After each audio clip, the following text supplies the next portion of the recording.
ನಮಸ್ಕಾರ ವೀಕ್ಷಕರೇ, ಪಾಕಸ್ತ್ರ ಚಾನಲ್ಗೆ ಸ್ವಾಗತ. ಇವತ್ತು ನಾನು ಬೆಂಡೆಕಾಯಿ ಪಲ್ಯನ ತುಂಬ ಈಸಿಯಾಗಿ ನೋಳೆ ಆಗದ ರೀತಿಯಲ್ಲಿ ಮಾಡಿ ತೋರಿಸ್ತಾ ಇದ್ದೆ.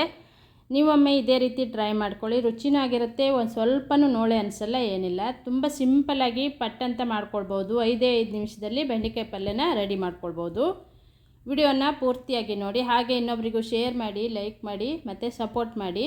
ನನ್ನ ಚಾನಲನ್ನು ಫಸ್ಟ್ ಟೈಮ್ ನೋಡ್ತಾ ಇದ್ದರೆ ಸಬ್ಸ್ಕ್ರೈಬ್ ಮಾಡ್ಕೊಳ್ಳಿ. ಪಕ್ಕದಲ್ಲೇ ಇರುವಂಥ ಬೆಲ್ ಬಟನನ್ನು ಕ್ಲಿಕ್ ಮಾಡಿದರೆ ನಾನು ಯಾವುದೇ ಒಂದು ರೆಸಿಪಿಯನ್ನು ಅಪ್ಲೋಡ್ ಮಾಡಿದಾಗ ಅದರ ನೋಟಿಫಿಕೇಷನ್ ಫಸ್ಟ್ ನಿಮಗೆ ಬರುತ್ತೆ. ತುಂಬ ಸಿಂಪಲ್ಲಾಗಿ ಹಾಗೆ ಈಸಿಯಾಗಿ ಮಾಡುವಂಥ ರೆಸಿಪಿಗಳನ್ನು ನಾನು ಶೇರ್ ಮಾಡ್ತಾಯಿರ್ತೇನೆ. ನೀವೊಮ್ಮೆ ಬೆಂಡೆಕಾಯಿ ಪಲ್ಯನ ಸುಮಾರು ವಿಧಾನದಲ್ಲಿ ಮಾಡಿದರೂ ಕೂಡ ಒಮ್ಮೆ ಈ ರೀತಿ ಟ್ರೈ ಮಾಡಿ.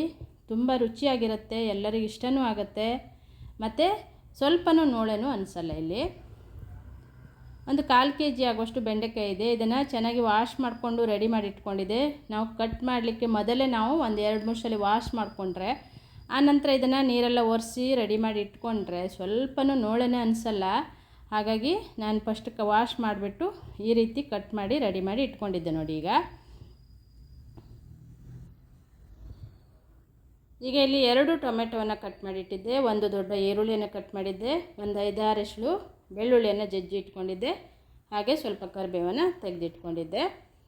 ಈಗ ಒಂದು ಬಾಣಲೆ ತೊಗೊಂಡು ಒಂದು 2 ಸ್ಪೂನ್ ಆಗುವಷ್ಟು ತೆಂಗಿನ ಎಣ್ಣೆಯನ್ನು ಹಾಕಿದ್ದೆ. ನೀವು ಯಾವುದೇ ಅಡುಗೆ ಎಣ್ಣೆನ ಉಪಯೋಗಿಸ್ಕೊಳ್ಬೋದು, ನಾನಿಲ್ಲಿ ತೆಂಗಿನ ಎಣ್ಣೆನೇ ಹಾಕಿರೋದು. ಆನಂತರ ಸಾಸಿವೆ ಮತ್ತು ಜೀರಿಗೆ 1 ಸ್ಪೂನ್ ಆಗುವಷ್ಟು ಉದ್ದಿನ ಬೇಳೆಯನ್ನು ಒಗ್ಗರಣೆಗೆ ಹಾಕ್ಕೊಳ್ತೇನೆ. ನಂತರ ಜಜ್ಜಿರುವಂಥ ಬೆಳ್ಳುಳ್ಳಿಯನ್ನು ಹಾಕ್ಕೊಳ್ಳೋಣ. ಆನಂತರ ಕರಿಬೇವನ್ನು ಹಾಕಿ 1 ಚಿಟಿಕೆ ಆಗುವಷ್ಟು ಇಂಗನ್ನು ಕೂಡ ಒಗ್ಗರಣೆಗೆ ಹಾಕ್ಕೊಳ್ಬೇಕು, ಟೇಸ್ಟು ಚೆನ್ನಾಗಿ ಬರುತ್ತೆ. 1 ಚಿಟಿಕೆ ಆಗುವಷ್ಟು ಹಾಕ್ಕೊಂಡ್ರೆ ಸಾಕು. ಚೆನ್ನಾಗಿ ಈಗ ಒಗ್ಗರಣೆಯನ್ನು ತಯಾರು ಮಾಡ್ಕೊಳ್ಬೇಕು. ತುಂಬ ಚೆನ್ನಾಗಾಗತ್ತೆ, ತುಂಬ ಸಿಂಪಲ್ಲಾಗಿಯೇ ಬೆಂಡೆಕಾಯಿ ಪಲ್ಯನ ಪಟ್ಟನೆ ರೆಡಿ ಮಾಡ್ಕೊಳ್ಬೋದು. ನಂತರ ನಾನಿಲ್ಲಿ ಈರುಳ್ಳಿ ಮತ್ತು ಟೊಮೆಟೊವನ್ನು ಕಟ್ ಮಾಡಿರೋದನ್ನು ಹಾಕಿ ಚೆನ್ನಾಗಿ ಇದನ್ನು ಫ್ರೈ ಮಾಡ್ಕೊಳ್ಳೋಣ. ಈಗ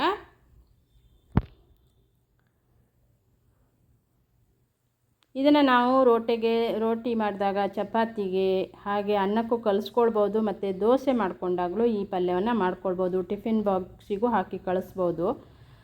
ಈಗ ಈರುಳ್ಳಿ ಮತ್ತು ಟೊಮೆಟೊವನ್ನು ಚೆನ್ನಾಗಿ ಫ್ರೈ ಮಾಡ್ಕೊಳ್ಬೇಕು ಫಸ್ಟಿಗೆ ನಾವು. ಆನಂತರ ಬೆಂಡೆಕಾಯನ್ನು ಹಾಕ್ಕೊಳ್ಬೇಕು. ಇದು ಮೆತ್ತಗಾಗುವ ಹಾಗೆ ಇದನ್ನು ಫ್ರೈ ಮಾಡ್ಕೊಳ್ಬೇಕಾಗತ್ತೆ. ಈಗ ಕಟ್ ಮಾಡಿಟ್ಟಂಥ ಬೆಂಡೆಕಾಯನ್ನು ಹಾಕ್ಕೊಂಡಿದ್ದೆ ನೋಡಿ. ಈರುಳ್ಳಿ ಮತ್ತು ಟೊಮೆಟೊಗೂ ಸ್ವಲ್ಪ ಉಪ್ಪು ಹಾಕಿದ್ದೆ, ನೋಡಿಕೊಂಡು ಮತ್ತೆ ಉಪ್ಪನ್ನು ಹಾಕ್ಕೊಳ್ಬೋದು. ಈಗ ಬೆಂಡೆಕಾಯನ್ನು ಚೆನ್ನಾಗಿ ಮಿಕ್ಸ್ ಮಾಡ್ಕೊಳ್ಳೋಣ. ನೀರು ಹಾಕಬಾರ್ದು, ಹಾಗೆಯೇ ಇದನ್ನು ಸಣ್ಣ ಉರಿ ಇಟ್ಟು ಮುಚ್ಚಿ ಬೇಯಿಸ್ಕೊಳ್ಬೇಕು. ದೊಡ್ಡ ಉರಿ ಇಟ್ಟರೆ ಹತ್ತುತ್ತೆ, ಹಾಗಾಗಿ ಸಣ್ಣ ಉರಿ ಇಟ್ಟಿದ್ದೆ ನಾನು. ನೀರು ಹಾಕಲಿಲ್ಲ, ನೀರು ಹಾಕದೇ ಇದನ್ನು ಬೇಯಿಸ್ಕೊಳ್ಬೇಕು. ಆವಾಗ ಸ್ವಲ್ಪ ಈ ರೀತಿ ಅದನ್ನು ಅಲುಗಾಡಿಸ್ಕೊಳ್ತಾ ಇರಬೇಕು. ತಳ ಹಿಡಿಯದ ರೀತಿಯಲ್ಲಿ ಅದನ್ನು ಸೌಟಲ್ಲಿ ಮುಗಿಸ್ತಾ ಇರಬೇಕಾಗತ್ತೆ. ನಂತರ ಒಂದು ಅರ್ಧ ಬೌಲ್ ಆಗುವಷ್ಟು ಹಸಿ ತೆಂಗಿನಕಾಯಿ ತುರಿಯನ್ನು ಹಾಕ್ಕೊಳ್ತೇನೆ. ಹಾಕಿಬಿಟ್ಟು ಇದನ್ನು ಚೆನ್ನಾಗಿ ಮಿಕ್ಸ್ ಮಾಡ್ಕೊಳ್ಳೋಣ. ಬೆಂಡೆಕಾಯನ್ನು ನೀರು ಹಾಕದೇ ಮಾಡಿದಾಗಲೇ ಅದು ನೋಳಿ ಕಡಿಮೆ ಆಗುತ್ತೆ. ಒಬ್ಬೊಬ್ಬರು ಹುರಿದು ಬಿಟ್ಟು ಪಲ್ಯ ಮಾಡ್ಕೊಳ್ತಾರೆ, ಅದು ಇನ್ನೂ ಸ್ವಲ್ಪ ಕೆಲಸನೂ ಜಾಸ್ತಿ ಆಗುತ್ತೆ. ಹಾಗಾಗಿ ಈ ರೀತಿ ನೀವು ಮಾಡ್ಕೊಳ್ಳಿ, ತುಂಬ ಟೇಸ್ಟಿಯಾಗಿಯೂ ಬರುತ್ತೆ. ಇದಕ್ಕೆ ನೀರನ್ನೇ ಹಾಕಲಿಲ್ಲ ನಾನು, ಹಾಗೆಯೇ ಸಣ್ಣ ಉರಿ ಇಟ್ಟು ಬೇಯಿಸ್ತಾ ಇರೋದು. ತೆಂಗಿನಕಾಯಿ ತುರಿ ಹಾಕಿ ಮತ್ತೆ ಚೆನ್ನಾಗಿ ಮಿಕ್ಸ್ ಮಾಡಿ ಇದನ್ನು ಮತ್ತೆ ಮುಚ್ಚಿಬಿಟ್ಟು ಬೇಯಿಸ್ಕೊಂಡಿದ್ದೆ. ಈಗ ಬೆಂಡೆಕಾಯಿ ಬೆಂದಿದೆ. ಈಗ ನಮಗೆ ರುಚಿಗೆ ಬೇಕಾಗುವಷ್ಟು ಖಾರದ ಪುಡಿಯನ್ನು ಹಾಕ್ಕೊಳ್ಳೋಣ. ಇದು ಮನೆಯಲ್ಲೇ ಮಾಡಿರುವಂಥ ಖಾರದ ಪುಡಿ, ಅಂದರೆ ಎಲ್ಲ ಮಸಾಲೆ ಐಟಮನ್ನು ಚೆನ್ನಾಗಿ ಹುರಿದು ನಾನಿಲ್ಲಿ ಖಾರದ ಪುಡಿಯನ್ನು ರೆಡಿ ಮಾಡಿ ಇಟ್ಕೊಂಡಿದ್ದೆ. ಒಂದು ಅರ್ಧ ಸ್ಪೂನ್ ಆಗುವಷ್ಟು ಗರಂ ಮಸಾಲೆ ಹುಡಿಯನ್ನು ಹಾಕಿದ್ದೆ. ಚೆನ್ನಾಗಿ ಈಗ ಮಿಕ್ಸ್ ಮಾಡ್ಕೊಳ್ಳೋಣ. ಎಷ್ಟು ಸಿಂಪಲ್ಲಾಗಿತ್ತು ಅಂದರೆ ತುಂಬ ಬೇಗನೆ ಆಗುತ್ತೆ. ನಿಮಗೆ ಗೊತ್ತಾಗುತ್ತೆ ಇಷ್ಟು ಬೇಗನೆ ಆಗೋಗುತ್ತೆ ಅಂತ, ಆದರೆ ಅಷ್ಟೇ ರುಚಿ ಕೊಡುತ್ತೆ. ಇದು ತುಂಬ ಟೇಸ್ಟಿಯಾಗಿರುತ್ತೆ. ಖಾರದ ಪುಡಿ ಎಲ್ಲ ಹಾಕಿ ಚೆನ್ನಾಗಿ ಮಿಕ್ಸ್ ಮಾಡಿ ಮತ್ತೆ ನಾನು 1 ನಿಮಿಷ ಇದನ್ನು ಮುಚ್ಚಿ ಬೇಯಿಸ್ಕೊಂಡಿದ್ದೆ.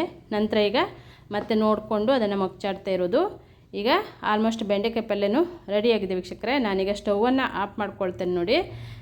ನೀವು ಇದೇ ರೀತಿ ಮಾಡಿ ಹಾಗೆ ಕಮೆಂಟ್ ಬಾಕ್ಸಲ್ಲಿ ಕಮೆಂಟನ್ನು ಬರ್ತಿಸಿ. ಎಷ್ಟು ಸಿಂಪಲ್ಲಾಗಿ ಟೇಸ್ಟಿಯಾಗಿರುವಂಥ ಬೆಂಡೆಕಾಯಿ ಪಲ್ಯ ರೆಡಿಯಾಗುತ್ತೆ. ರೋಟಿ ಮಾಡಿಕೊಂಡಾಗಲೂ, ಚಪಾತಿಗೆ, ಅನ್ನಕ್ಕೆ ಮತ್ತು ದೋಸೆ ಮಾಡಿಕೊಂಡಾಗಲೇ ಈ ಒಂದು ಪಲ್ಯ ಮಾಡಿಕೊಂಡ್ರೂ ಚೆನ್ನಾಗಿ ಅನಿಸುತ್ತೆ. ಇದು ನೋಡಿದ್ರಲ್ಲ ಎಷ್ಟು ಉದ್ರಾಗಿ ಬರುತ್ತೆ ಅಂದರೆ, ಇದಕ್ಕೆ ನೀರು ಹಾಕದೆ ಸಣ್ಣ ಉರಿ ಇಟ್ಟನ್ನೇ ಮಾಡಿಕೊಂಡಾಗಲೇ ಅದು ಟೇಸ್ಟ್ ಚೆನ್ನಾಗಿ ಬರೋದು. ನೀರು ಹಾಕಿಬಿಟ್ರೆ ಗಂಜಿ ಆಗಿಬಿಡುತ್ತೆ ಅದು.